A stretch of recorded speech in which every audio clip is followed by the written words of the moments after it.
કામચલાઉ મને હુકમ આપે છે. ત્યાર પછી બંને પક્ષકારોને સાંભળીને દાવાના આખરે નિકાલ સુધી કાયમી પ્રકારનો મને હુકમ આપતો હોય છે, અથવા તો દાવાનો હુકમ આવ્યા પછી સામેવાળી વ્યક્તિને અટકાવવા માટે કાયમી મને હુકમ આપવામાં આવે છે. આમ મનાઈ હુકમ મુખ્યત્વે બે પ્રકારના છે. એક તો કામચલાઉ મનાઈ હુકમ અને બીજું પરમેનન્ટ મનાઈ હુકમ, temporary injunction and second permanent injunctions. It is governed by the section 38 to 42 of the Special Relief Act. આપણે જોયું કે કાયમી મનાઈ હુકમ હંમેશા આ સ્પેશિયલ રિલીફ એક્ટ છે. મનાઈ હુકમની બાબત એવી છે કે વિશિષ્ટ દાદના કાયદાના આધીન છે, વિશિષ્ટ પ્રકારની દાદ છે. This relief is based on the equity, સમનાઈ ઉપર આધારિત છે.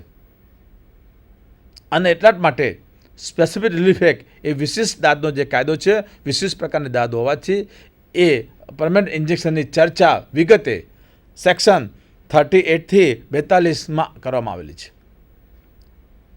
કયા સંજોગોમાં વ્યક્તિને કાયમી મનાઈ હુકમ મળશે અથવા વ્યક્તિ કાયમી મનાઈ હુકમ લેવા હકદાર છે, એ તમામ બાબતની જોગવાઈ એ સ્પેશિયલ રિલીફ એક્ટની કલમ 38થી 42માં વિગતે કરવામાં આવેલી છે.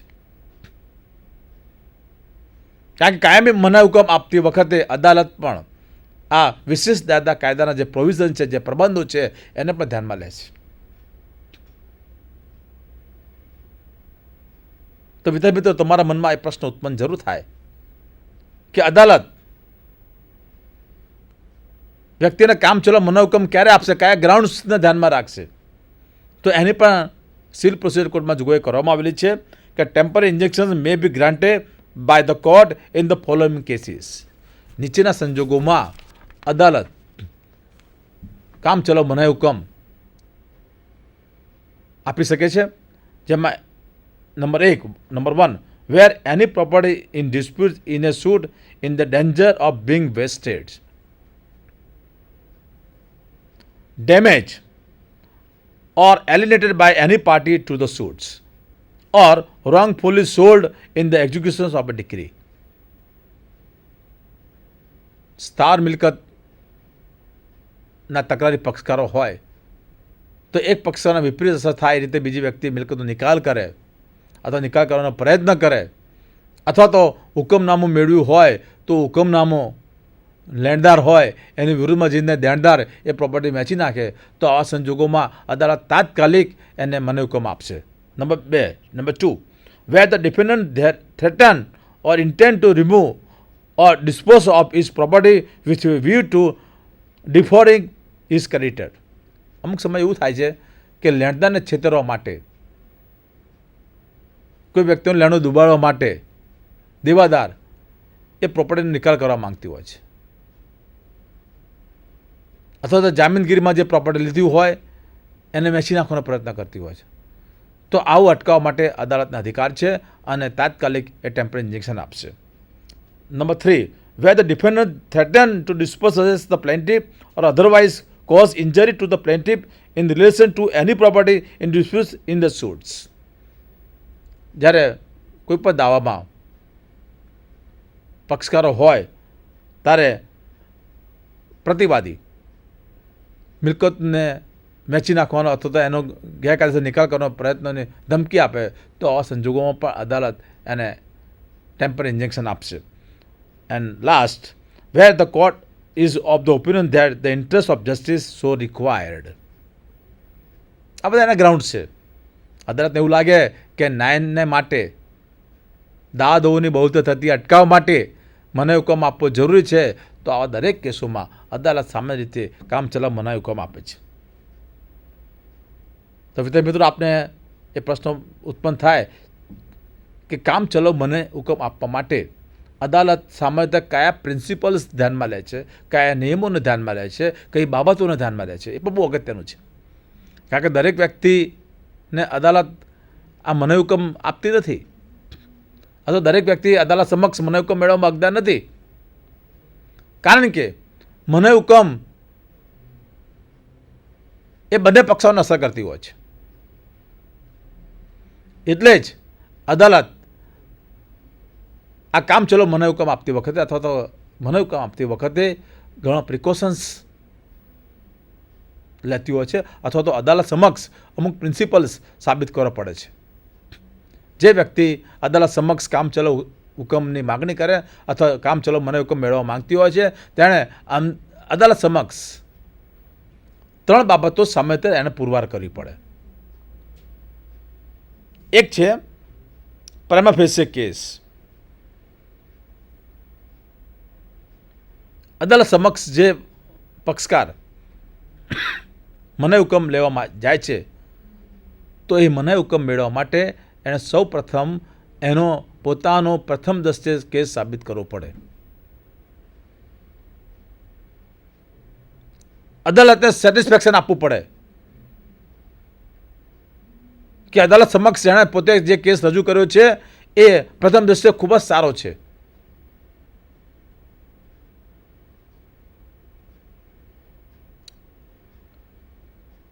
પ્રાઇમા ફેસિયે એનો કેસ બહુ સાઉન્ડ છે એવું એને સાબિત કરવું પડે. એટલે કાયદામાં જોવું કરવામાં છે the first rule is that the applicant must make out a prima facie case in support of the right claim by હિમ.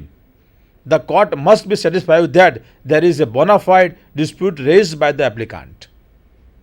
કોર્ટને સંતોષ થાય એવું કહેવું પડે, બતાવવું પડે કે અરજદાર અથવા એપ્લિકન્ટ છે એનો બોનાફાઇડ કેસ છે. The court must satisfy that the bona fide dispute raised by the applicant there is a strong case for trial which needs investigation and decision on merits, and on the fact before the court there is a probability of the applicant being entitled to the relief claimed by him. અદાલતને એવું સંતોષ તો એને કહેવું જ પડે કે છેવટે પ્લેન્ટિફ જે અરજદાર છે એની તરફેણમાં ચુકાદો આવું લાગે છે અને એના હકને વિપરીત અસર થાય એવું કૃત્ય પ્રતિવાદી કરી રહ્યો છે. Prima facie case however should not be confused with a case proved to the hilt. It is no part of the court's function at the stage of trial to resolve conflict of the evidence, not decide complicated questions of fact and of law, which call for the details, argument and nature consideration. These are the matter to be dealt with at the trial. Prima facie કેસનો મતલબ એ છે કે પ્રથમ દૃષ્ટિએ જ લાગવું જોઈએ. જો લાંબી આર્ગ્યુમેન્ટના અંતે અથવા તો જુબાનીના અંતે એ સાબિત કરી શકતો હોય તો એ પ્રાઇમા ફેસિયે કેસ ન કહેવાય. એટ એ ફર્સ્ટ ઇન્સ્ટન્સ કોર્ટને કન્વિન્સ કરવું પડે અરજદારે કે પોતાનો કેસ મજબૂત છે, સબળ છે અને એને જીતવાના પૂરેપૂરા ચાન્સીસ છે. તો જ અદાલત એને ધ્યાનમાં લેશે મને હુકમ આપતી વખતે. બીજી બાબત છે ઇરિપેરેબલ ઇન્જરી. અરજદારને એપ્લિકાન્ટને નાણાંથી ભરપાઈ ન થાય એવું નુકસાન થવાની પૂરેપૂરી સંભાવના હોય.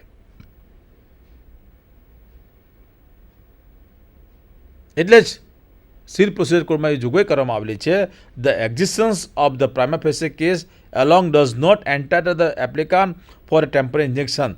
The applicant must further satisfy the court about the second condition by showing that he will suffer irreparable injury if the injunction as prey is not granted, and that there is no other remedy open to him by which he can protect him from the consequences of the apprehended injury. In other words, the court must be satisfied that refusal to grant injunction would result in irreparable injury to the party seeking relief, and it needs to be protected from the consequences of apprehension by injuries. કોર્ટને લાગે કે જો આને મને હુકમ નહીં આપવામાં આવે તો એને એવું નુકસાન જશે કે જેની પુરવણી, જેની રેમેડી એ નાણાકીય રીતે થઈ શકે. ઇરિપેરેબલ લોસ એટલે એવી લોસ, એવી હાનિ કે જેનો ઉપચાર એ નાણાકીય સ્વરૂપમાં ન આપી શકાય. અમુક ઇન્જરી એવી હોય છે કે જેનો ઉપચાર કે જેનો બદલો નાણાંના સ્વરૂપમાં ન આપી શકાય. એટલે મને હુકમ લેતા માટે આ બીજો મુદ્દો ઇરિપેરેબલ લોસ, એવા પ્રકારનું નુકસાન કે કે જેની આકારણી નાણાંમાં ન થઈ શકે એવું નુકસાન થવાના ચાન્સીસ હોય તો એ બીજી બાબત પણ અદાલત સમક્ષ પુરવાર કરવી પડે તો જ એ એક્સ પાર્ટી ઇન્જેક્શન એન્ટરલ થાય છે. Granting of injunction is an equitable relief and such a power can be exercised when judicial intervention is absolutely necessary to protect the rights and interests of the applicant. The expression irreparable injury, however, does not mean that there should be no possibility of repairing the injury. It only means that the injury must be material one, that is, which cannot be adequately compensated by the damages. An injury will be regarded as irreparable where there exists no certain pecuniary standard for measuring damages. એનું measurement ન થઈ શકે એવા પ્રકારની હાનિ, એવા પ્રકારનું નુકસાન કે જેનું મેજરમેન્ટ અશક્ય છે અને ખાસ કરીને નાણાકીય મદદ ન થઈ શકે એવું નુકસાન થવાનો જો ચાન્સીસ હોય, હાનિ થવાની ચાન્સીસ હોય તો આ સંજોગોમાં ઇરિપેરેબલ લોસ કહેવાય, ઇરિપેરેબલ હાનિ કહેવાય અને અદાલત એ જરૂર થાય. ત્રીજો પોઈન્ટ છે એ બેલેન્સ ઓફ કન્વિનિયન્સ. સગવડ અગવડની ધોરણ એ એપ્લિકાન્ટના લાભમાં હોવું જોઈએ. બેલેન્સ ઓફ કન્વિનિયન્સ, સગવડ અગવડનું ધોરણ એટલે એવું ધોરણ કે જો મને હુકમ આપવામાં આવે તો સામેવાળા વ્યક્તિને કોઈ નુકસાન જ નથી થવાનું. ઓન ધ કોન્ટ્રરી જો નહીં આપવામાં આવે તો વાદીને નાણાકીય ભરપાઈ ન થઈ શકે એવું નુકસાન જાય અથવા તો સંભાવના હોય અને બેલેન્સ ઓફ કન્વિનિયન્સ કહેવામાં આવતું હોય છે કાયદાની ભાષામાં. એટલે આ ત્રીજો અગત્યનું પ્રિન્સિપલ છે, સિદ્ધાંત છે એ બેલેન્સ ઓફ કન્વિનિયન્સ. એ પણ એપ્લિકાન્ટે અદાલત સમક્ષ પુરવાર કરવો પડે છે. પહેલો કેસ છે prima facie case, second principle is irreparable loss, and third is balance of convenience in favor of the must be in the favor of the applicant. કાયદાને દ્રષ્ટિએ જોઈએ તો બેલેન્સ ઓફ કન્વિનિયન્સ કોને કહેવાય? The third condition for granting interim injunction is that the balance of convenience must be in favor of the applicant. સગવડ અગવડનું ધોરણ હંમેશા એપ્લિકાન્ટના લાભમાં હોવું જોઈએ. જો એના લાભમાં ન હોય તો એને ઇન્જેક્શન ન મળે. એટલે કાયદામાં એવું જોવું કરવામાં આવ્યું છે, in the other word the court must be satisfied that the comparative mischief or hardship or inconvenience which is likely to be caused to the applicant by refusing the injunction will be greater than that which is likely to be caused to the opposite party by granting it. સગવડ અગવડનું ધોરણ એવા પ્રકારનું છે કે જેનાથી વ્યક્તિને ઇરિપેરેબલ loss થાય.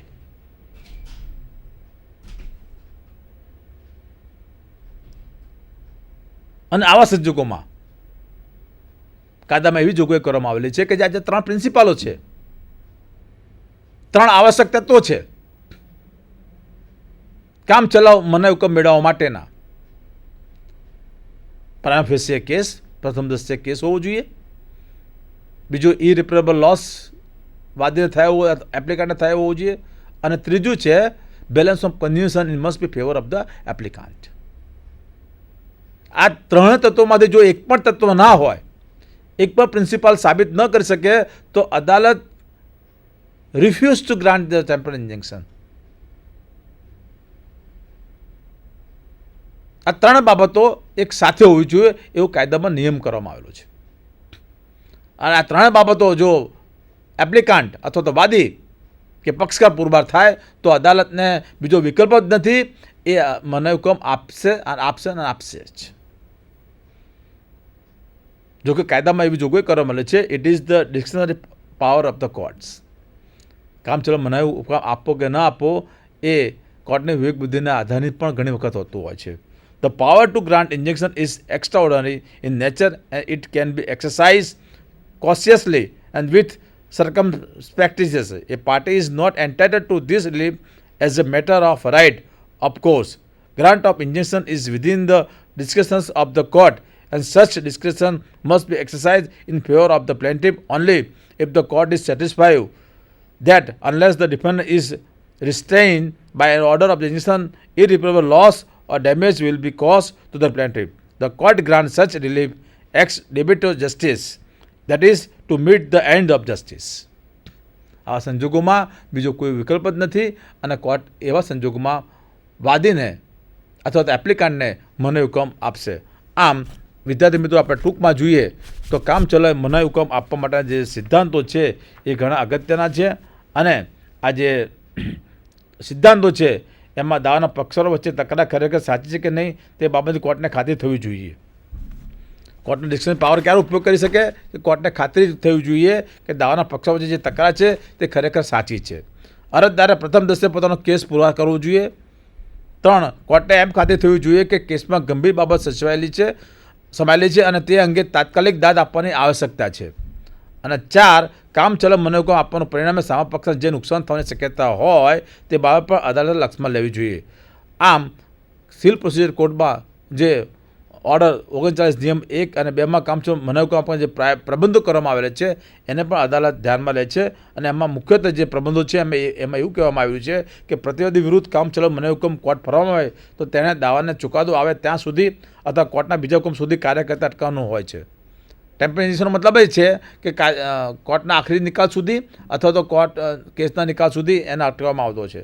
Number 2, કામચલાઉ મનાઈ હુકમ કોર્ટ ફરમાવે તો તેણે દાવાનો ચુકાદો આપતા સુધી અથવા કોર્ટના બીજા હુકમ સુધી અમલ કરવાનો હોય છે. નંબર 3, કોઈ મનાઈ હુકમનામું આપી દે ત્યાર પછી કામચલાઉ મનાઈ હુકમ આપી શકાય નહીં, પરંતુ નીચલી કોર્ટના હુકમનામા સામે અપીલ થાય તો કોર્ટ કામચલાઉ મનાઈ હુકમ આપવાની સત્તા ધરાવે છે. ઘણી વખત એપેલેટ સ્ટેજ ઉપર પણ કામચલાઉ મનાઈ હુકમ આપવામાં આવતો હોય છે. કામચલાઉ મનાઈ હુકમ આપવો કે નહીં તે કોર્ટના વિવેક બુદ્ધિને આધારિત છે. તો આમ વિદ્યાર્થી મિત્રો, કામચલાઉ મનાઈ હુકમ આપવા માટે કોર્ટનું ડિસ્ક્રેશન પાવર છે અને આ ડિસ્ક્રેશનનો પાવર ક્યારે ઉપયોગ કરે એ માટે વાદીએ અથવા તો અરજદારે 3 બાબતો પુરવાર કરવી પડે. એક તો prima facie case, balance of convenience અને ઇરિફ્યુટેબલ લોસ. તો આમ આપણે વિગતવાર કામચલાઉ મનાઈ હુકમના જે પ્રબંધો જોયા અને તે કોઈપણ દીવાની કરવા માટે ખૂબ જ અગત્યના છે અને એ જો ન હોય તો એ અદાલત જે ન્યાય આપે છે એ ન્યાય અધૂરો છે. એટલા માટે જ પૂર્ણ ન્યાય આપવા માટે સિવિલ પ્રોસિજર કોડમાં આ અંગેની જોગવાઈ કરવામાં આવેલી છે. આવતા અંકે આપણે વધુ જોશે. નમસ્કાર.